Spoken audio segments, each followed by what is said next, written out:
Welcome to Sports Talk with Kefuwe, and I'm your host, Kefuwe Njabulo Wagamahlangu. And you guys know I keep on giving you guys the best. A lot of interviews done. Then Super Bowl players, people that have played in the Super Bowl, played at the highest level of whatever sport that they've done. Now we're bringing it back to people that have given us great moments, especially here in South Africa. This man has won the Golden Boot in South Africa, which is very hard to do. Okay, which is very hard to do because we are very low scoring. It's usually a very low scoring country. He's played for the biggest team currently right now, and he's played for another Soweto giant. He's literally been an ultimate professional. He's played for both Praetorian teams, 3 actually, and he's just had a beautiful career, and now he's went into coaching. How are you, Mame Niang? How are you? I'm good, brother. How are you doing? Fine, thanks. Thanks for having me. Yeah. So, how do you start out your career? Because how was it like growing up? Because usually the African story is like, especially when it comes to playing football, is like struggle. Yeah, it's like everybody. I've been in that train. So, I was brought up in a town, from a township, of Dakar, and I come from a family of 11, and I'm the last born. I'm the youngest one. So you can imagine being the youngest one of a family of 11 is not easy. So basically that's where I come from a very humble background. But falling in love with soccer changed my life in a way, and having a chance to watch my brother play football inspired me in a way also. So that's where everything began. Actually, I started with watching my brother walking like 8 hours to go, 8 hours one way to go watch him, and walking back, so 16 hours just to go watch my brother play. So that was the first highlights of my love of football. So did you? So did your brother play professional football at that time? And how old were you when you were walking like 16 hours just to watch football? My brother he was playing in our league, Senegal top league. It's not a professional league. It's a semi-professional. So how old were you when you were walking?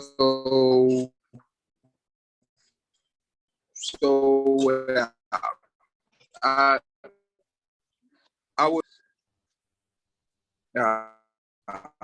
was at that age, 14, 15 years old. So did you ever feel like you were left out, or felt like, especially in a family of 11, did you feel like you didn't get enough attention? And how was your relationship with your siblings? No, I felt like I got actually enough attention, because I was the last born, and everybody always cherishes the last born. But in a way, it toughens me a little bit, because then you know that there are certain things you have to do yourself, because there is nobody sitting there and babysitting you. So that's just how it is. But it helped me in a way also, because I managed to to get to where I want to be mentally. So to be tough and to follow the footsteps of my brothers. That came before me, brothers and sisters actually. So yeah, it was a good learning process. It was a good learning process. Mm. So when you you played for ASSC Giraffe, which you also said semi-pro league, and then from there you go to Moroka Yeah, Swallows. So how does that move actually come about? yeah, Because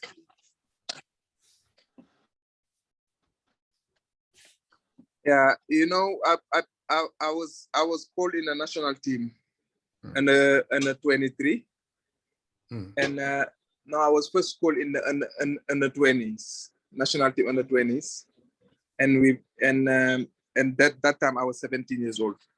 mm, Because of my height and my corpulence, I got a call up for under 20s at 17 years old. mm, And there was a guy called Mamadou Guy who used to be a commentator at Soccer Africa.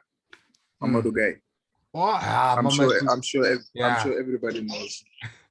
Yeah. Yeah. So when Lungisan Ndela left Swallows, Gavin was looking for a replacement. And so Mamadou Guy spoke to Gavin and said to him, "Listen, man, there's this boy I saw in Senegal national team, Mm, and he might fit the profile you're looking for." mm, So Gavin Hunt was very interested about it. Gavin said to Mamadou Guy, "No, let me see his videos. Send me his games and let's see." So Gavin watch my game. We played against Nigeria. So mm-hmm. that's when Gavin was impressed about what he saw. So Gavin decided to come to Senegal, watch me play. Mm. How? So Gavin Hunt came all the way from South Africa to Senegal to watch me play. Mm-hmm. And luckily I scored a goal. It was a cup game. Mm-hmm. So when I spoke to Gavin after the game, I spoke to Gavin, and Gavin said, I want you in my team, and I don't want you to come on trial. I want you to sign right away." Mm. But yeah, that's how that did happen. But at that time I was part of the young generation that everybody thought they're going to France, because France is the destination for young Senegalese players. Mm. And I was part of that golden generation of Senegal youngsters. So many people thought why would I choose South African League when I could get a chance to go to French League. And there was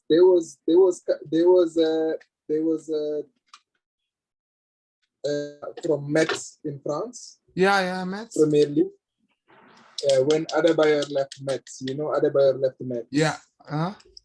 They wanted me to replace Adebayor at that time. So I was supposed to go to Metz on trials. Mm-hmm. For like a month or so. Okay. Then when Gavin heard that story, Gavin said, "No, you're going to Metz for trials, and I want to sign you." So the goal is in your court. You decide what you want. But I want you in my team. I want to sign you. So it was a very challenging time. Mm. I didn't have many, like my brother that was playing wasn't in Senegal at that time, and I didn't have somebody to advise me. Yeah. In a way, somebody that knows Football. what's smart to do that time. So I said to myself, I will speak to my brother, because one of my brothers is a professor, and he was in France then. So I spoke to him, and I said to him, "Listen, I've got this club in Africa that wants me." Mm-hmm. And they said to me, if I agree, I can come and sign a deal, or I come to France on trial. My brother said to me, don't even think twice, because trial is a bit very tricky business. You might come to trial and you don't make it. Then what are you gonna do? You're gonna lose a chance to sign for a professional league. He said to me, "You're still young. What happened? And find out what happened to the top scorer that was there the previous season." And I went through my search, and I saw Mbesuma was top scorer just before I came. Yeah, Then he went to Portsmouth. So I found out about that, and they said Mbesuma went to Portsmouth. I said, yeah, okay, I'll go there and I'll win the top goal scorer, and I'll go to Europe also. So my brother said, yeah, if you're up for it, go do it. So I called Gavin and I said, I'm coming Thursday. Gavin left Sunday. I took the next flight on Thursday. That was the Swallows story. Quick, it went quick. Do you ever regret never taking the chance to go to Mets? Never. I never regret that. I would have regret if I didn't choose Swallows, because my career is defined by what I did in South Africa. Part of it, because I was once top scorer and I was twice second top scorer of the league. So it's a country I made myself a name, and obviously my CV got boosted because I went to Germany and I went to Norway. Obviously, I played a Europa Cup and stuff like that. But everything became in South Africa, so I owe Swallows a lot of in that matter. Do you think that you went with the process of, I trust myself and I know what I can do? That's why you went to Swallows. You were like, whatever happens, but at least I get money to get out of the situation that I'm in financially. Like, it's obviously the pay was way better than what you were getting in Senegal. Yeah, but I was getting 12,000 rand in South. You're getting what? 12,000 rand. What? I was the low paid player, low paid striker in the PSL. 200,000 a month. 12,000 rand. 12,000 rand. 12. 12,000 rand. I was the low paid player in the PSL. Lowest paid player in the PSL. And that was double what I was earning in Senegal. But I couldn't. My point was not to go. I didn't go to South Africa for the money. I went to South Africa to show what I could do, because the money I wanted, I couldn't get it in South Africa. For me, Europe was the place where I could get the money I wanted. And in order to do that, I need to come to South Africa and show what I could do and leave. That was the plan. That was you were the lowest paid player here. I was the lowest paid player at Swallows. Yes. Never mind the league. I was the lowest paid player at Swallows. So how did you find out that I'm the lowest paid here? You're like, hey, what's going on here? No, because people were talking about it when Sundowns wanted me after 6 months. After 6 months, in my contract, Sundowns wanted to sign me already. Because by then I was around the top scorer and everybody was talking about me. So Sundowns wanted me to join them. But then when they find out I was getting so little, they wanted to push more. Sundowns wanted to offer me 45,000. Then that's back in 05, 06. You know? Yeah. So I was like, no, I wasn't driven by money then. Because I was just 20. I just turned 20. I was still young. I felt like I could earn way bigger than that. I'm not gonna rush into things. And I just joined a club 6 months. I must leave for another club. Gavin wasn't happy about it. Swallows didn't want to let me go. It was too much things going on. So I said to myself, no, let me settle down. Let me finish my season first. Then we will see what happens. So once And yeah, please carry on. And despite the good season I had at Swallows, the beginning was tough. The beginning was very tough. Many people didn't know that my first game at Swallows, my first 15 minutes, Swallows supporters, they were booing me. Why? First 15 minutes, because I was so bad. I was that bad in that first 15 minutes. So the fans were like, Gavin, you know how South Africa it is. When you do bad, it's like this. Where did this is what they do. Yeah. Where did Gavin get this player? That's what they were saying. And that was our first friendly game in South Africa. We played Sundowns. Sundowns led 2-0, and I came on. I scored a goal. And I made an assist. It ended up 2-2 that game. Ooh. After 30 minutes, now everybody is with me now again. I'm like, oh, this is new to me. I'm like from substitution to like to the hero. I'm like, hey, this country is it's something else. Didn't it show you how fickle fans are at that moment in time? No, that you see that was a good experience for me to learn how South Africa football is and how football fans are in general. But I knew how football fans were in general, but to learn about South African football fans, that was something else. So I told myself, no, what I'm gonna do is I'm gonna focus on playing the way I played now, so I can gain the trust of the teams, of the supporters. Yeah. So yeah.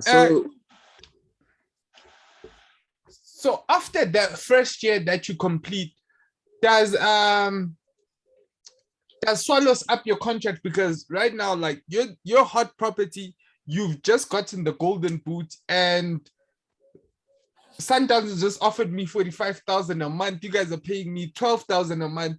So do they bump your contract up at that point? And how were you getting by with 12,000 a month? Because you still have to send money home, obviously. Bro, you know the 12,000 I was getting. The contract was signed. Nothing can change that. It's set. For the 2 years I signed, the 12,000 is what I get for salary. Huh? That's just how it was.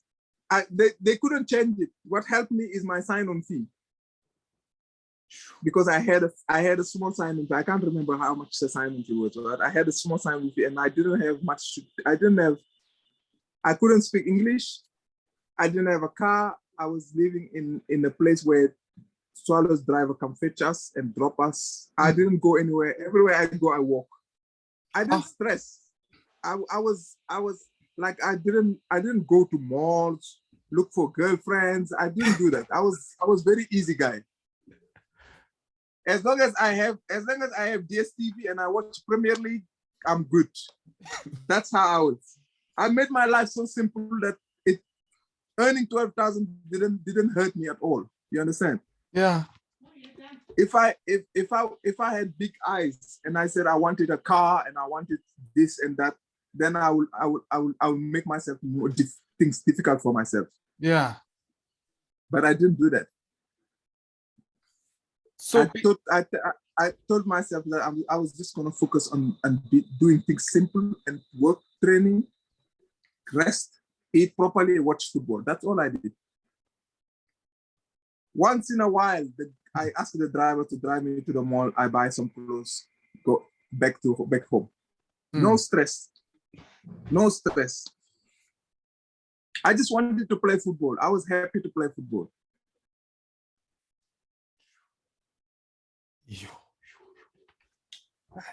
Yo, personally, I would have felt like, because contracts obviously they'd make you sign a new contract. Like, yo, you've just won the golden boot.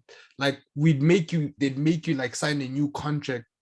That's standard footballing procedure. I People thought were they would have, especially with no, the amount of attention that you also had from other clubs. yeah, but the thing is, we had an owner called Leon Priest. Yeah, I know. And he was a guy that didn't want to give money at all. But one day I said to him, honestly, I said to him, I don't have bread. I don't have bread to eat. That's what I told him. I said to him, I don't have anything to eat. And if I can't eat, I'm not going to train. This is what I told him. And what did he do? Straight away, he sent me 30,000 rand. Ah, He put in my account 30,000 rand. He said to me, this money, use it for food. Don't use it to send money home. Use it for food. Don't touch use your salary to do whatever you have to do like you normally do. This 30,000 is for food. Buy whatever food you want. That's what I did. I was just buying food. I was just using that money to buy food. So and that it lasts me long. It lasts me very long, because I was very simple. I didn't buy expensive stuff. I was very simple. 30,000 rand at that time, it's a lot of money. You could I could have even walked into the parking place and buy me a car with that money. But I didn't do it. I was smart. I put it in my account and I left it in a safe account. Every time I'm short of money, I take a little bit from that money and I buy. It didn't change my lifestyle. It didn't change my lifestyle. I didn't go crazy and said, okay, let me blow 5,000 and buy some shoes and stuff. I didn't do that. I know that's who you youngsters. That's what you would do. So yeah, I didn't do any of those. So I was very, when you grow up, when you're satisfied on what you get, what you get is good enough for you. But the minute you start thinking, no, what I get is not enough. And if I think, this teammate of mine, my money pity is earning 60,000. Why must I? And he's driving this car and this car. Why can't I have this? The minute you start thinking like that, you're already in the wrong path. The minute my father always tell me, don't look at the ones you have that have more than you. You must always look at the ones you have more than them. He said 6 months ago you were earning 6,000 rand or something. Now you earn 12. That's a progression. That's improvement. So then your next contract, you must make sure you earn three times what you earn or 4 times what you earn. And that next deal, he blew it. That next deal took it to a different level. That's what God gave me. The patience and the hard work I put into those years, God gave it to me when I signed in Bundesliga. So that was the deal that sealed the deal. I could buy any car I wanted. I could do whatever I wanted. So that sealed the deal. That's the deal I wanted. That was the deal why I was working hard. That's just how it is, So how does that Wolfsburg move come about? Because that's the deal that changed your life. Because that's the deal. Hard, and you were penny pinching for so long and you were struggling for so long. When that deal came about, how did it come about, and how much more did you earn than what you were earning at that point? No, when we played Wolfsburg, we had this. You remember there was a club called Bay United. I don't know if you remember Bay United. Bay. Richard. I don't remember. Richards Bay. I Yeah, think it's Richards Bay Bay. now. Mm. They were Bay United then, and they were sponsored by Volkswagen. Same as Yeah, Swallows. Swallows. Volkswagen sponsored Bay United and sponsored Swallows. And one of us was gonna play Wolfsburg. If one of us win, the winner was gonna play Wolfsburg in a friendly game. Mm. It's to just continue the sponsorship kind of bit. So we beat Bay United 3-0 because they were in the NFD and we were in the PSL. Yeah. We were a better team. So we beat them 3-0. Mm-hmm. Then we were ready to go to Germany. Mm-hmm. So I remember I was talking to these agents that these two Swedish agents, they contacted me and they were talking to me on the phone and asking me, no, if you want to come to Europe, we can organize a trial. But they never seen me. They just heard that I was top scorer in South Africa, blah, blah, blah. Somebody gave them my number. Then the chat continued. So we went to Germany. We played Wolfsburg, beat them 1-0. And I played very well. Mm-hmm. And we played Hearts of Scotland. We beat them 1-0 also. So we beat both teams in a week, Wednesday and Saturday. And Chipa Mokoro actually scored both goals. But that Wolfsburg game, we played so well. You wouldn't recognize which one is the Bundesliga team because we were so good. No, we had a good team. That Swallows team was a strong team. So I was chatting to the agents. They all of a sudden after the game they decided, okay, now they want to ask me about another player. Those agents I was talking to. So they were like, no, Wolfsburg, we were sent by Felix Magath to ask you about one of your teammates. They want to sign. I'm like, okay, who? They said, Felix Magath want to sign the number 20. They didn't even know I was the number 20. So I said to them, no, I'm the number 20.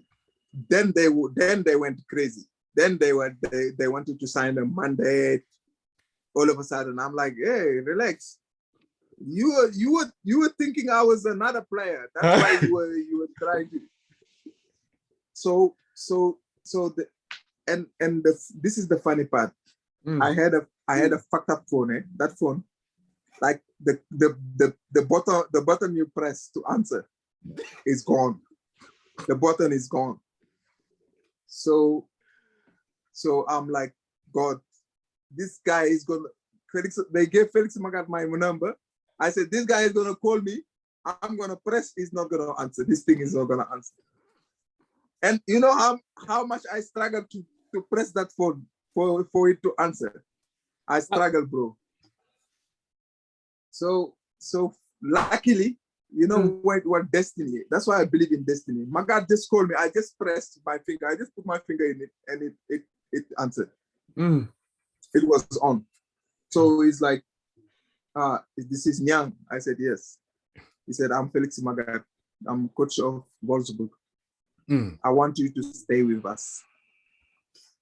I'm like, would you like to stay with us? I said, that has been my dream since I was a young kid. He said, okay, we're gonna talk to your bosses. If we agree, then you don't need to go back. This is how I signed for Wolfsburg. One game, one football game, one match, done. So I went from when we left Wolfsburg, I was talking to Lifa Sutluba. I remember he was my roommate. I said to him, Lifa, I'm not going back home. I wasn't joking, eh? And this is way before we play any game, eh? I said to Lifa, these 2 games, we're playing 2 European teams. I'm gonna show what I can do. I'm not going home. I want to stay here. This is my dream. Lifa was like, yeah. I'm like, what? That game, I played so well. Wolfsburg signed 2 center backs. One of them was Ricardo Costa. He was the captain of Valencia after a while. That guy couldn't see the ball. They couldn't get the ball off me. 2 center backs they signed. One guy from Argentina and that Portuguese guy. They couldn't get the ball of me. They had no chance.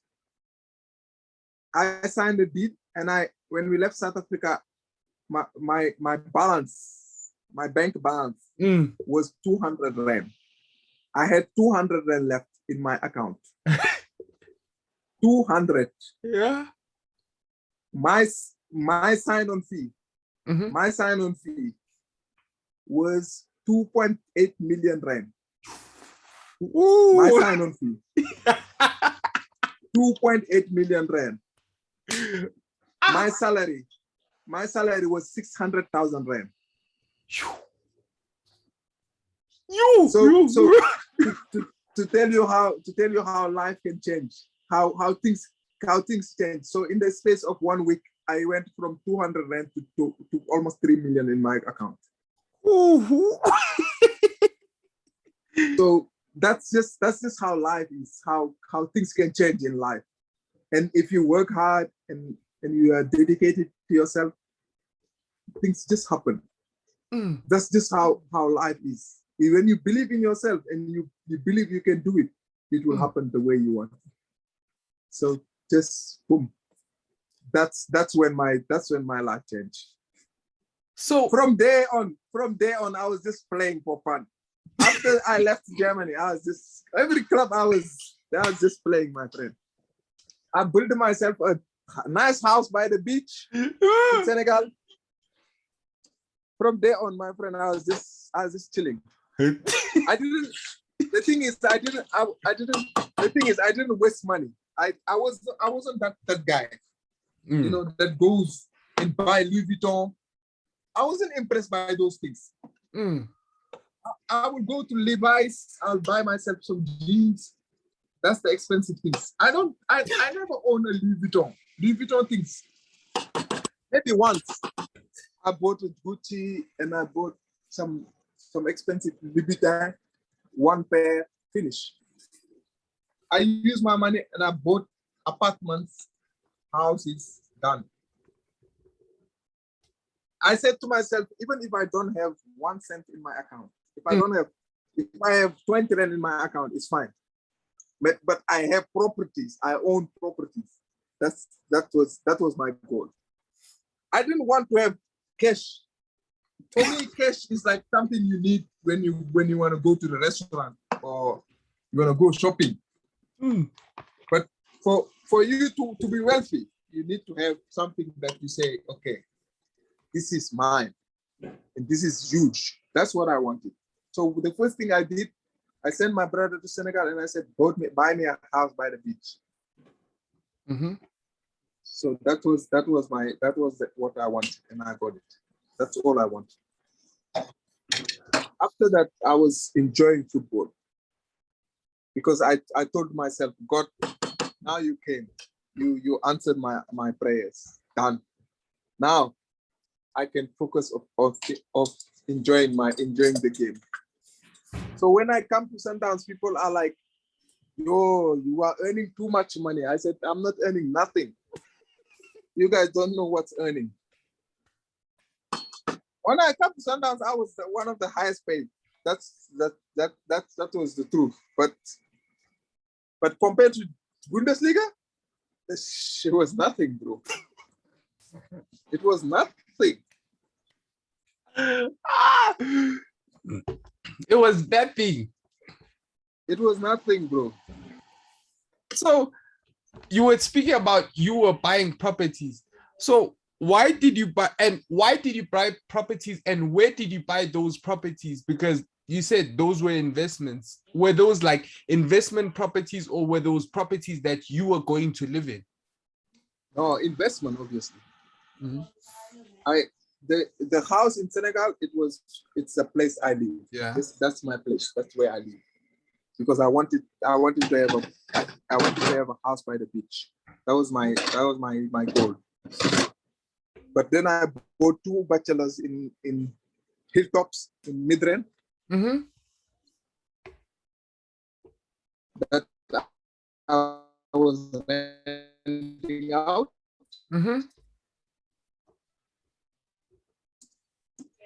in Norway, and I bought also two small like land in Senegal, like places where you can build.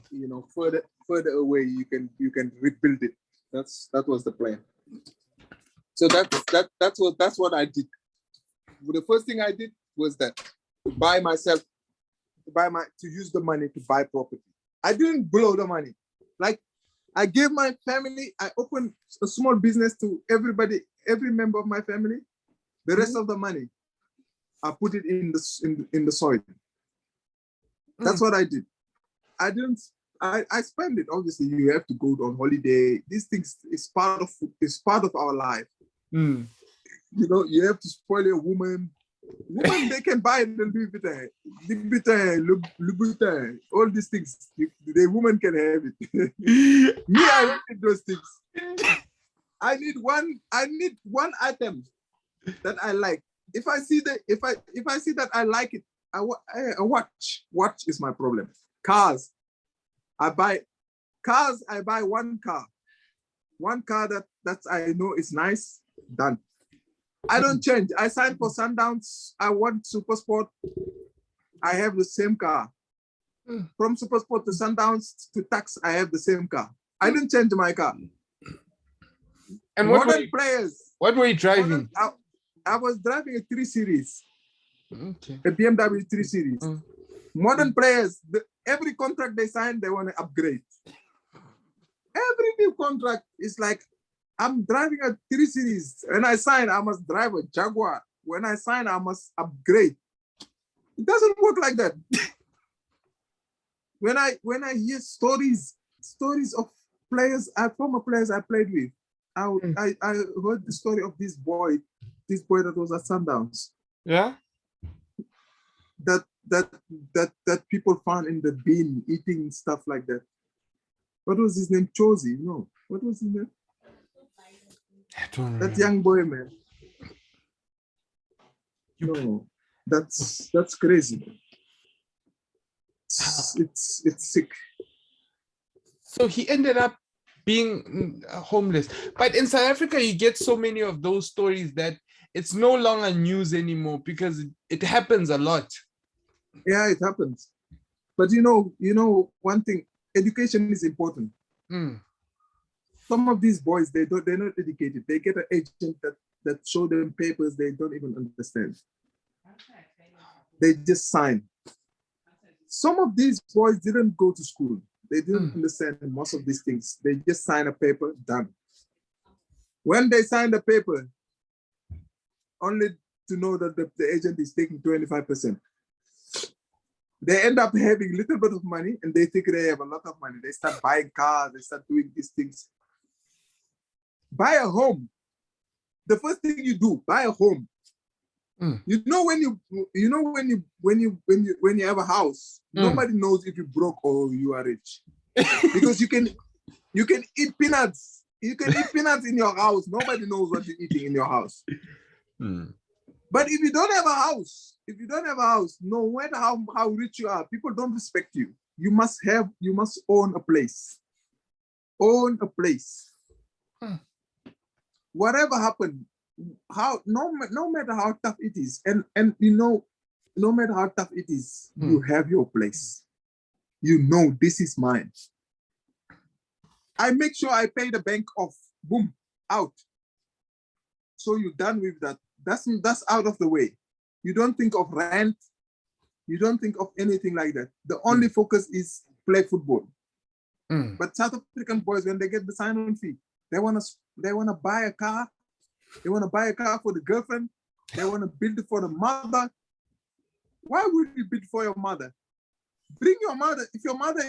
Bring your mother to your house. Me, if I buy a new house, I bring my mom to my house.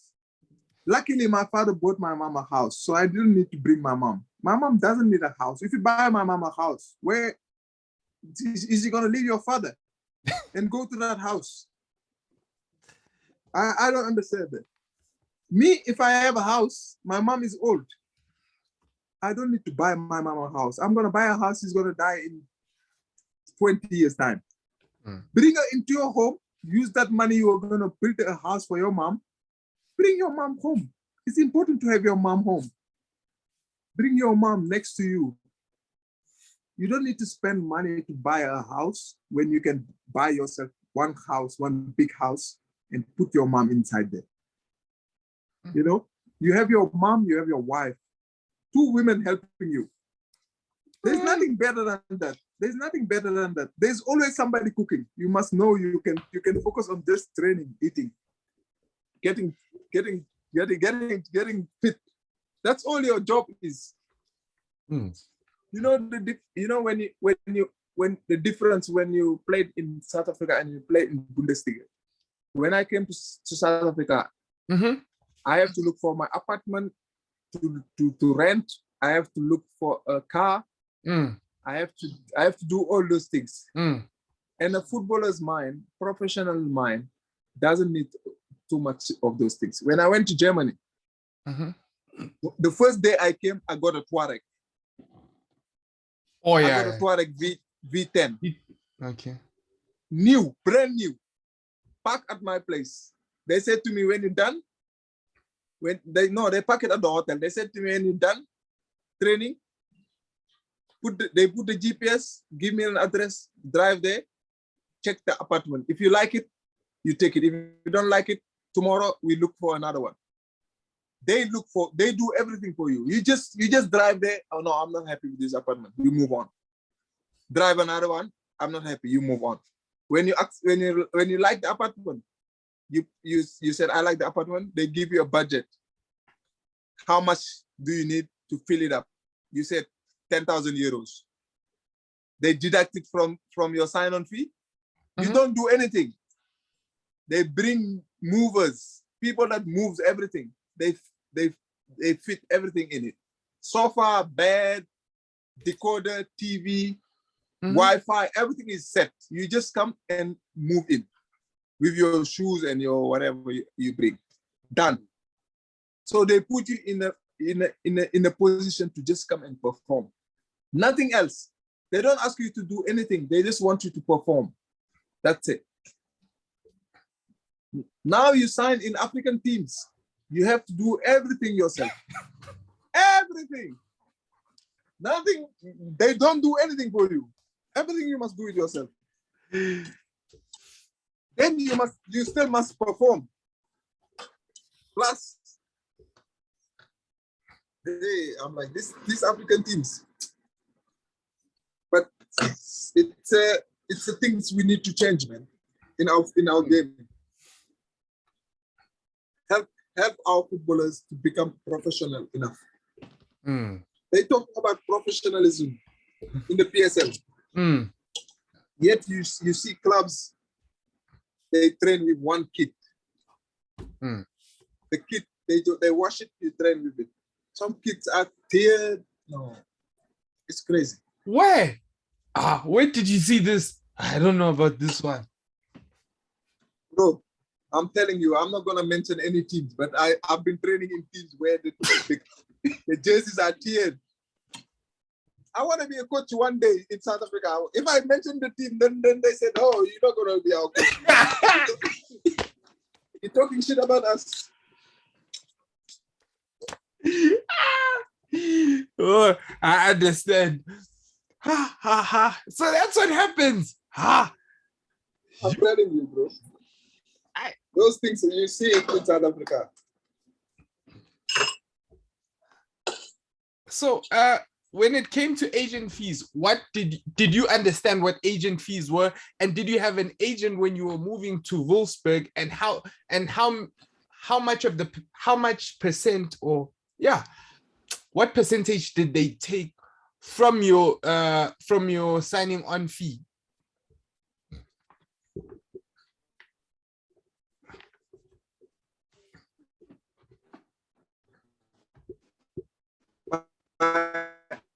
My agent,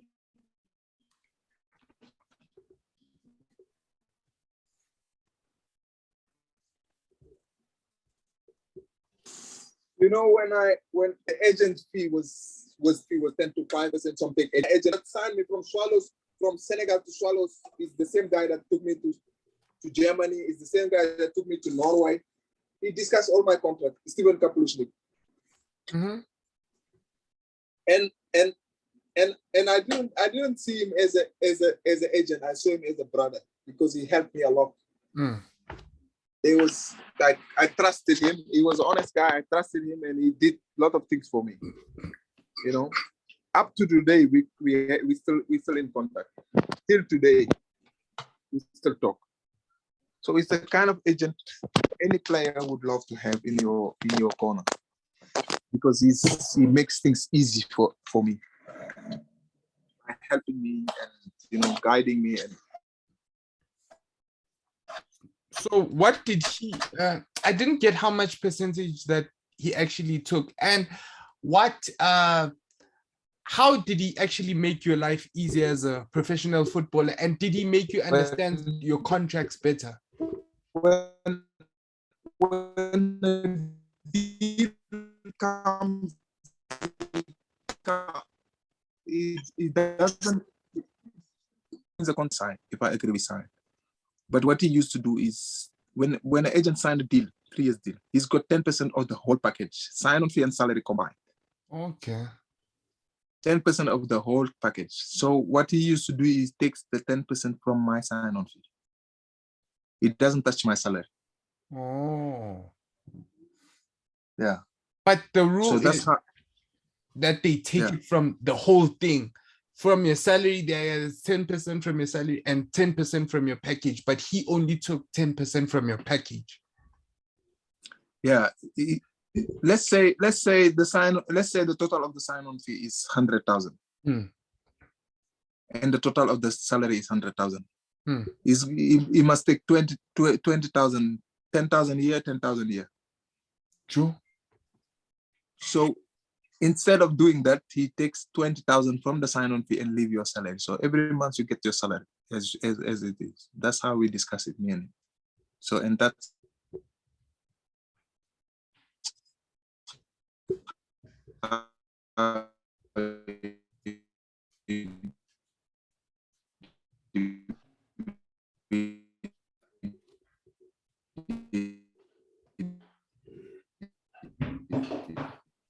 all this stuff.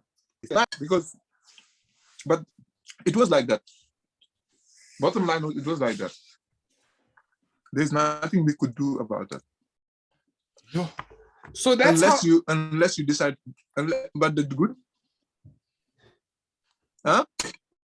So this is what professional footballers deal with, and I just thought that one thing you must understand is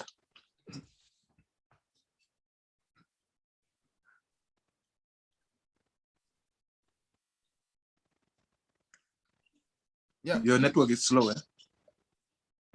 Your network is slow. Yeah, but you can carry on.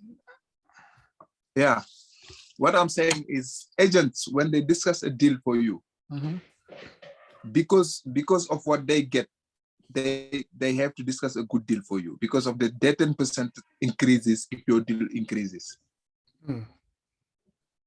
So that's why they don't. I'm talking about the good agents. I'm not talking about the bad ones. I'm talking about the good ones. Because the bad ones, they don't care. They just want something in their pocket. But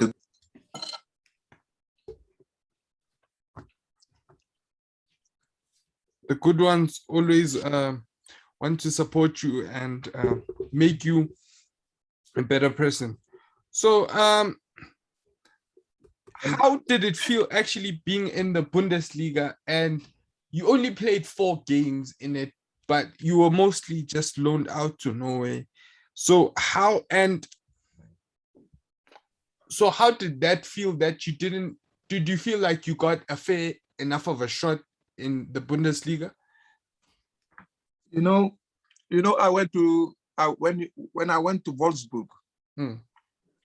By then, like it is now, Bayern and Dortmund has dominated that league over the years.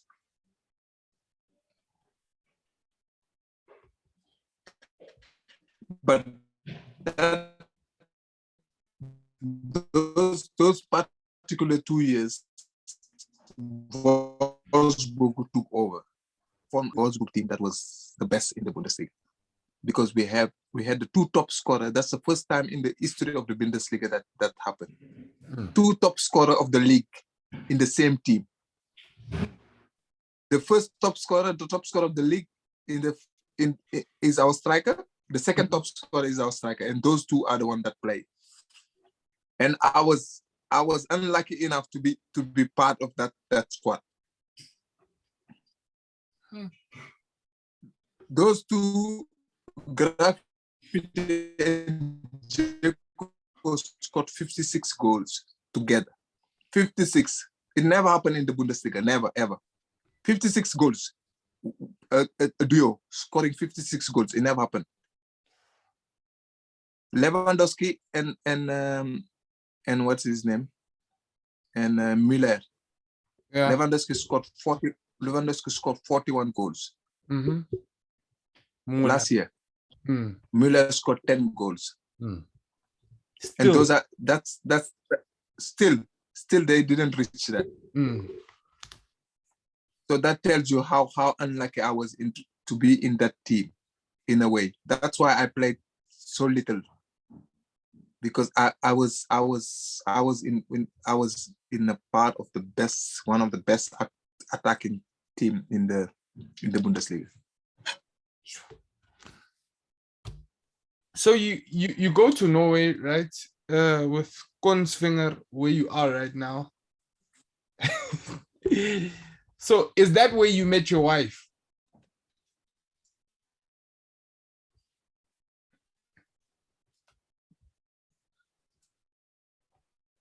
I went to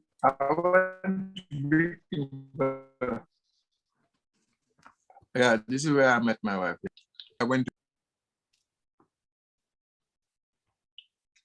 This is where you met your wife. So how did you meet her? No, it was I was invited by a friend, by a teammate at his place, and he was my teammate had a crush on a friend, liked her friend. So my teammate said to me, "Mame, come, there's this girl I like that's coming to see me, and she's bringing a friend.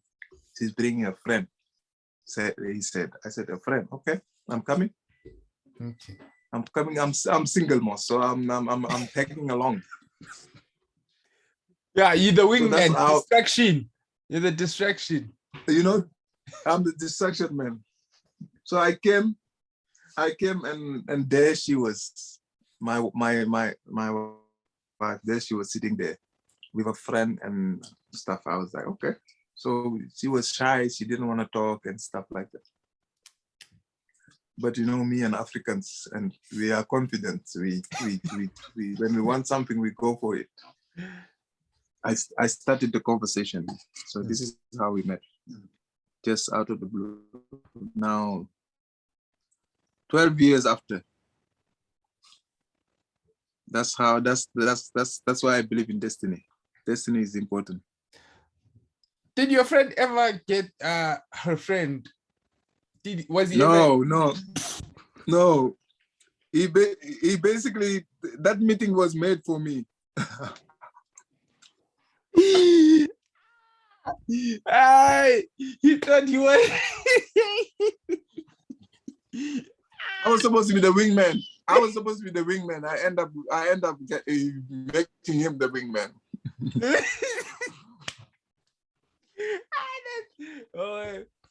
So, what's the difference between because I've never dated out of my race, but is there any difference between like dating a black woman and dating a white woman? I don't know. Like, are there even cultural differences between you guys as well?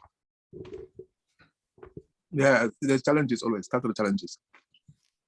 There's always challenges. Because first of all, I'm a Muslim. And she's not.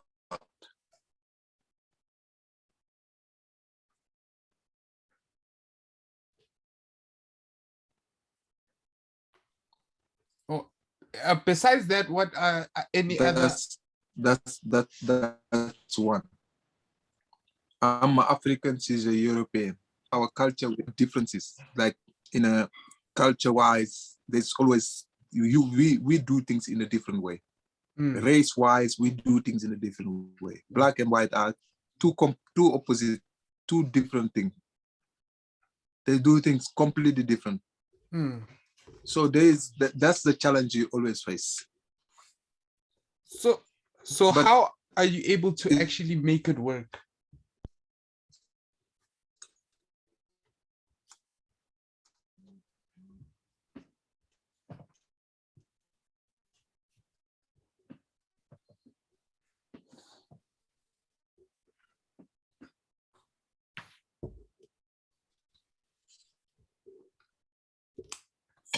How are you actually able to make it work with you guys being so different and having different backgrounds and having you guys believing in different religions? You must compromise. You must compromise, you must sacrifice.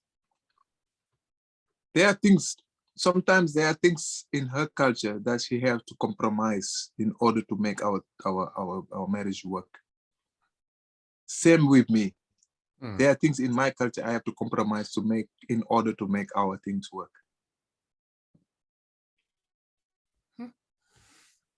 So without that, you don't think that you guys would have actually made it far. So what are things that you guys like as a couple have in common? Like what are things that you guys both have in common? Like things that you like? If we like fun stuff. We like to laugh. We do things together, you know. We enjoying being next to each other. There's joking around always in the house. There's joking around. And there's too many stuff. Like we like cooking together, sometimes we I mess around. I do my things. I remove clothes and I throw it. Then she comes, she throw it on my face, things like that. It's fun. Things like that. That's what makes couples click. You can be Zulu and find a Zulu woman doesn't work. Yeah. Oh, it doesn't work. It's like that. And I totally get where you're coming from. And I understand that how it's all playing out and you're making sacrifices and you're making it work. So do you think that you learned a thing or two from your parents and how they made their marriage work?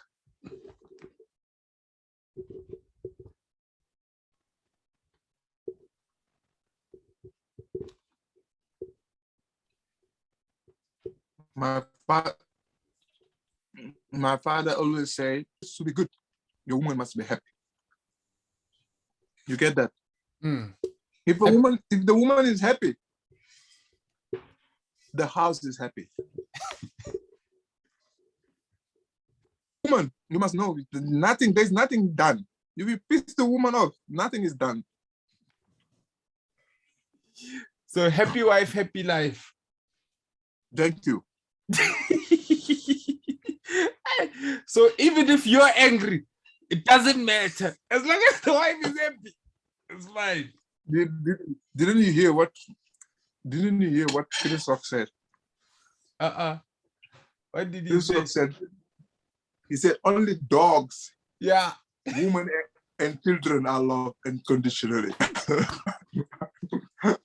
A man is only loved in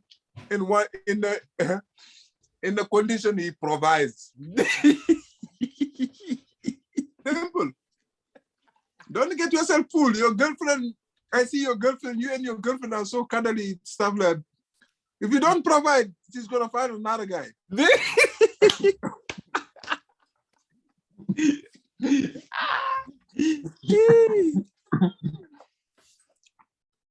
Woman, I like that, my friend. Women!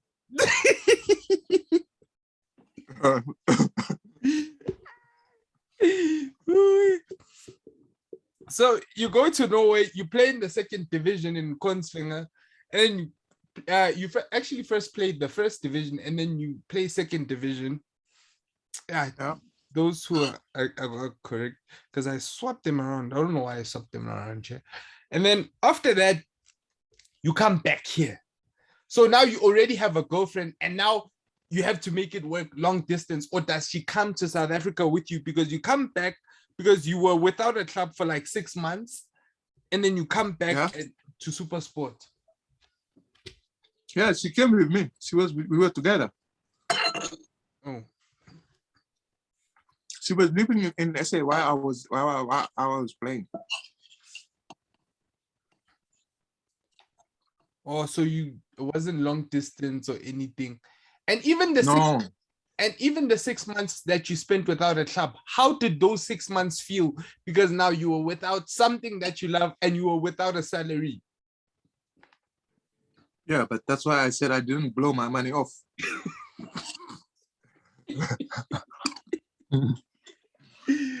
So if I blew my money off, I wouldn't survive. If I ate my money, I would. Those 6 months will be hell.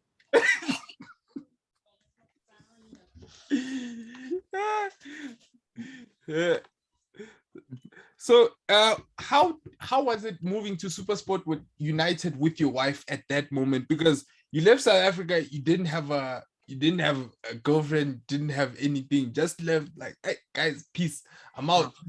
You come back now, all of a sudden, how you have a girlfriend at that time, I presume, and then you guys are living together, obviously, and as a young couple, were you guys able to make that shift, coming into a new environment and you actually playing football in a country where you didn't make that much? Yeah. No, but she loved it. The good thing about it is she loves South Africa. She said if we could move to Cape Town, she could have moved back from Europe to Africa.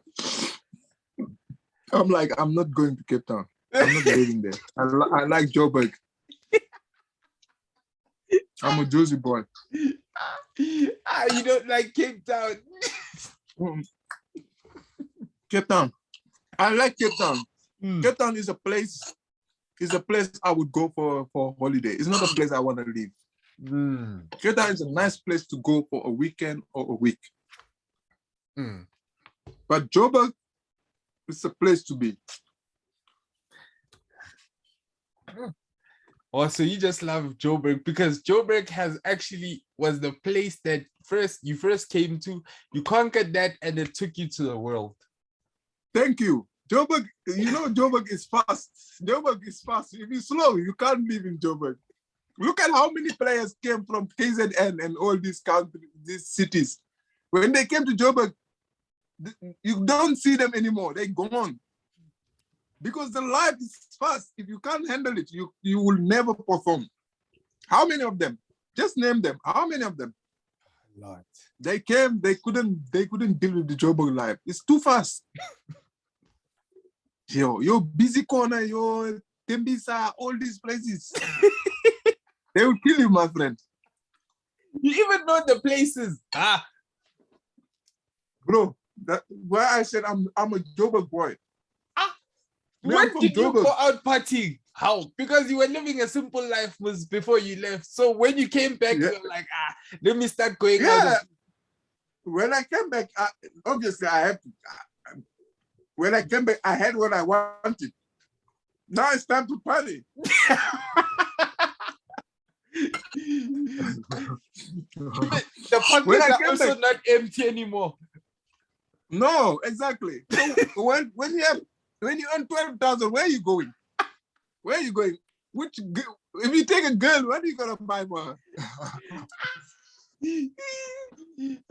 Where are you going? Where are you going? Sit at home, watch football. But now you were earning way more than that, and then now you could go out. You could live. And besides that, I had a car.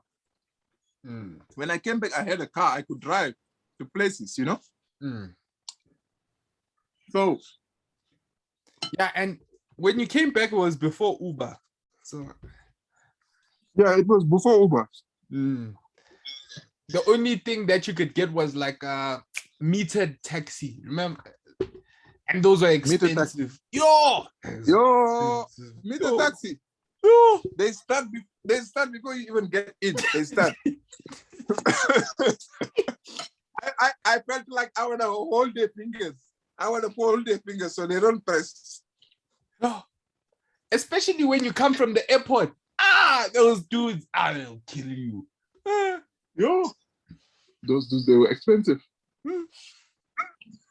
So you moved to Super Sport. You play in the Champions League. How did that feel like playing in the Champions League? Although you played against Al Ahly and you got knocked out. No, Champions League was top. Champions League was another level. I played with Super Sport and Sundowns, and it was top. It was too nice.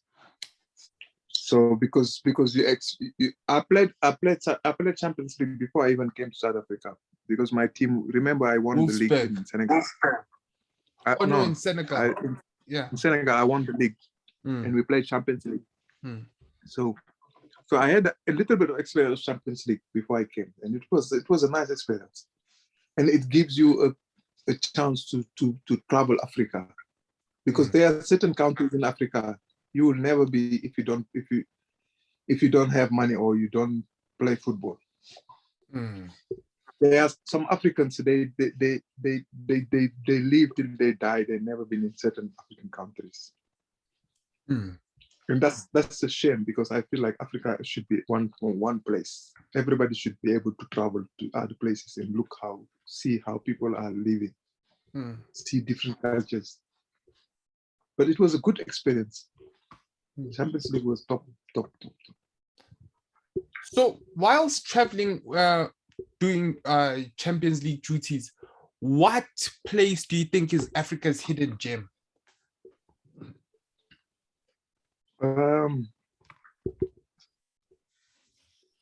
I would say North Africa. Where? Or Egypt and Egypt, Morocco, those places. Because I feel like those places, you know how the Arabs are. They're intimidating. Arabs, it's difficult to play them. Yeah. When you play them away, those lasers. And even just the atmosphere. No, forget the laser. They will cheat you. They will cheat you. They will cheat you in your eyes. You will see that today they stole our money. You can see. I remember recently when Kevin Johnson was Super Sport. That was my last year at Super.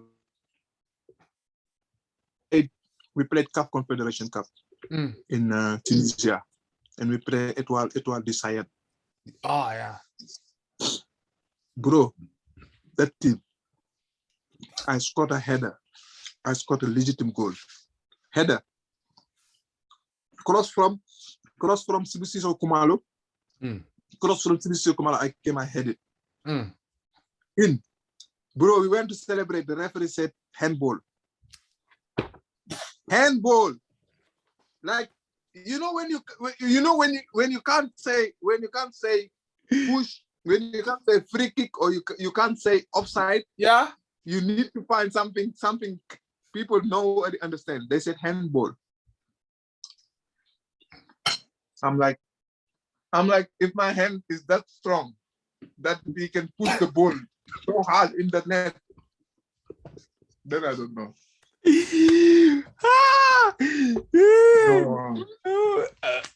So you're like, after this, No, those countries, they will cheat you, my friend.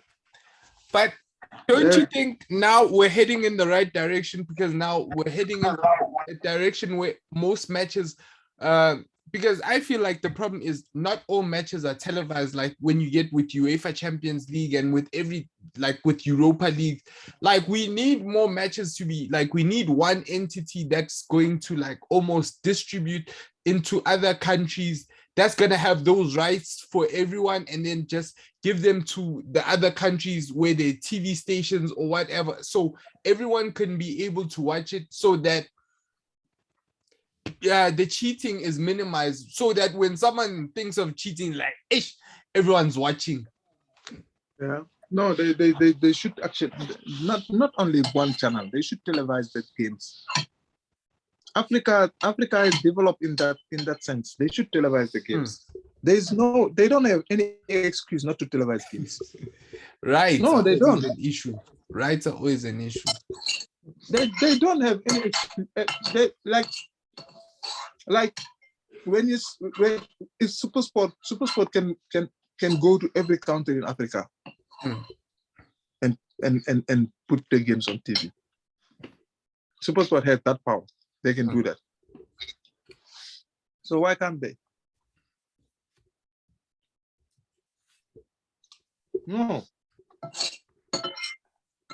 You see, if like if this AFCON, if there was no VAR, it was gonna be disastrous. I'm telling you.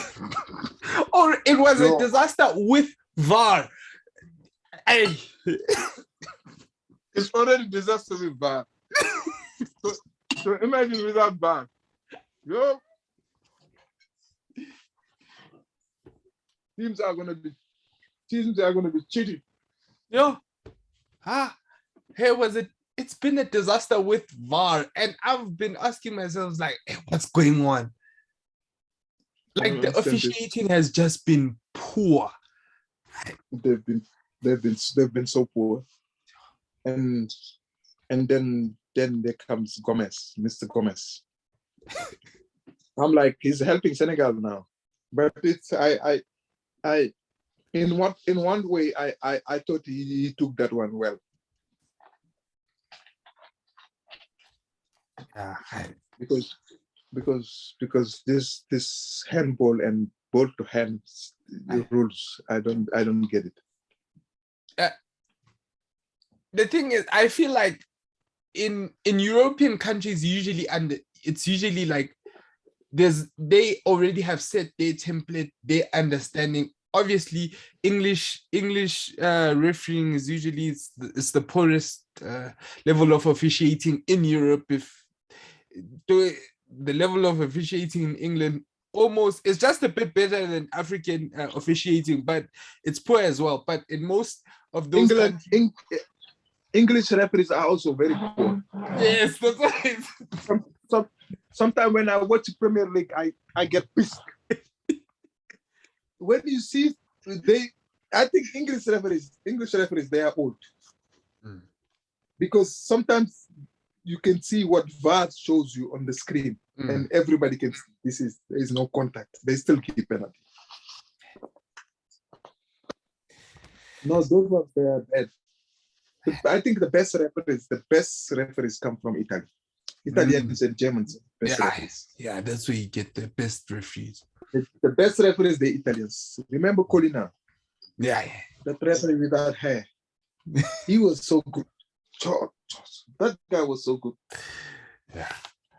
I had very great referees. And then there was this Swedish referee as well. There was Buff. He was also a very good referee. I don't know where he's gone. Yeah, he's gone. The tall one.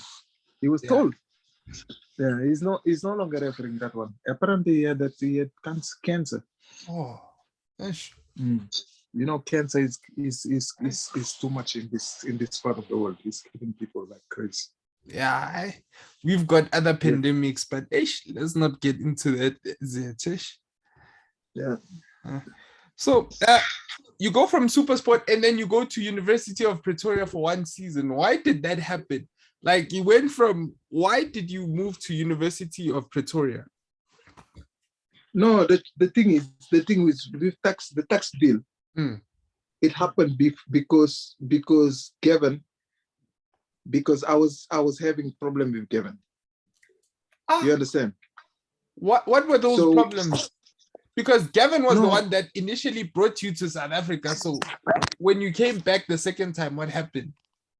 No, because Gavin was my challenge with Gavin was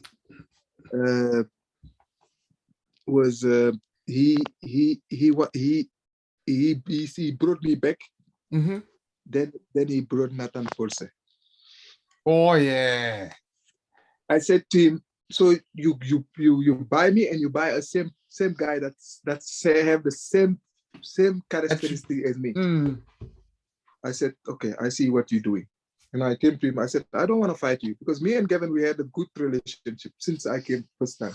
Mm. I said to him, I'm not here to fight you, but let me go to tax because I want to play.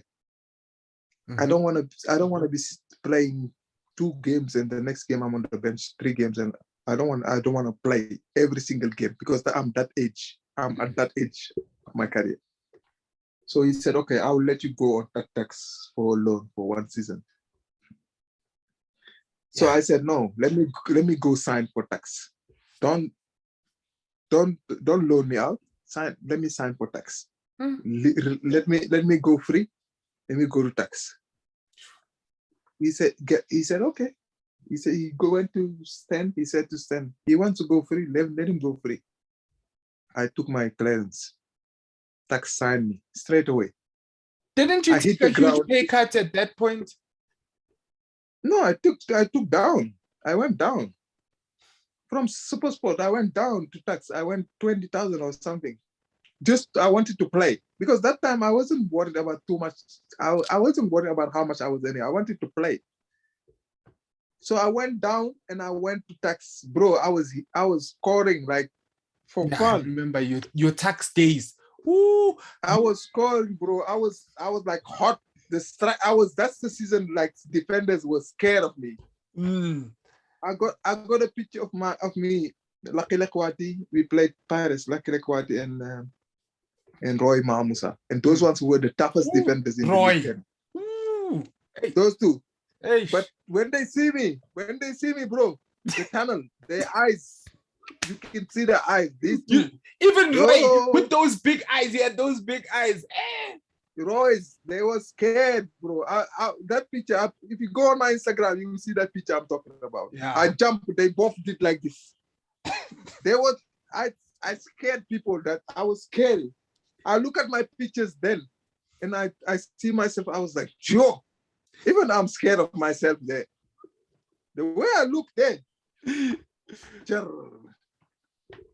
No, but after that tax, then Stan come again. Stan Matthews and said, we made a mistake to let you go. We want you back. I said, yeah, that means you must pay me more. If you want me back, pay me more. No, that's how it is. I said I took down 20,000. Now you must put 40,000 extra because I want more. So you went and you earned 20,000 at tax. Now you're like, hey, dude, pay me 60. Yeah, that's how it is. Because I when they signed me, the first season I played, we won the Nedbank Cup. Nedbank Cup, and we finished top 3, top 4. That's a good season for Supersport. Supersport is a club. Despite the 3 years they won the league, yeah, it hasn't been a club that win the league. Yeah, That's just Gavin area. Gavin done it. Yeah. But then when I came back, it was like, okay, we are a cup. So everybody knows in South Africa, Supersport is the cup team. When it comes to cups, Supersport always there. So we beat Sundowns in the final. That final we beat Sundowns. 2012. Then we finished third, I think. Then I said to Stan, I didn't say I want to leave because we had a good season. I didn't want to leave. But Gavin was stubborn. You guys went to buy Nathan Forse. What does Nathan Forse can do that I couldn't do? Not disrespect to the guy. Yeah. He's a good friend of mine.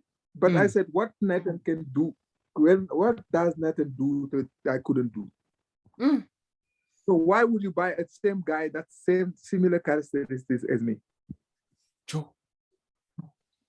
So I was pissed. When they wanted me back, I said, yeah, then you must pay. You must pay me a good sign-on fee, better sign-on fee, and you must pay me a good, bigger salary, which they did. So I actually won. I actually won because I end up from getting little bit and not playing enough to playing often and getting bigger money. You're smiling. I was smiling most. I was. Action was just went off, but yeah. So you move from you go back to Supersport, right? Yeah. Then you play there one season again, and then you off to Sundowns. Off to Sundowns again, yeah. You know, there are some offers. That time, Sundowns was the team. When we started that thing, you understand? This Sundowns things, we started it. Can I ask you something? Just before that one, why did you choose? Because at that time, both Pirates and Sundowns wanted you. Why did you choose Sundowns? Yeah, that's not even that's easy. Pirates if Pirates want to pay you 10,000 rand, Sundowns pay you 15,000. Pay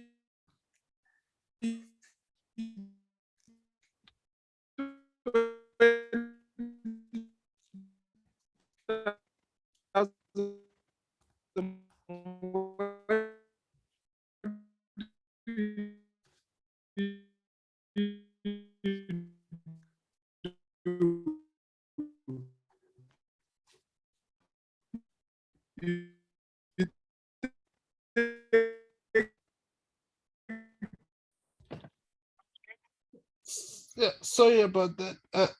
Please answer.